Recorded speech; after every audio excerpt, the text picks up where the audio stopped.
So there's a couple different ways that you can store the seeds that you have dried out and for saving. So you could just use a normal envelope that you would use for the mail.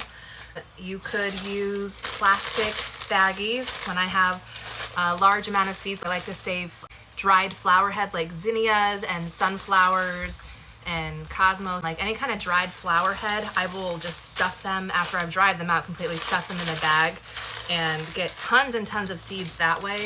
I like never have to buy flower seeds because I just deadhead the dried flower heads. And then envelopes, these little cute little envelopes. I've got these on Amazon. I forget what I searched for, but they're pretty common.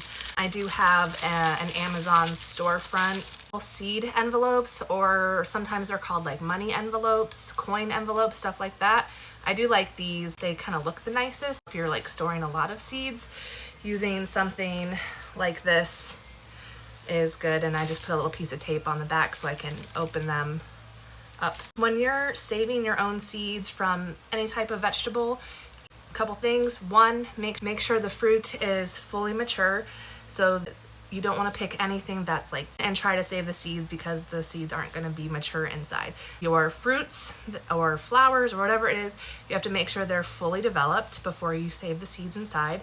Two, make sure they are completely dry. You do not want to store any kind of seed that is not completely dried out. So I keep my seeds dried out for a good probably 2 weeks at least, wherever I'm doing it. Usually it's longer because I forget about it and it could be months later when I'm actually finally putting them away, but you don't want any moisture.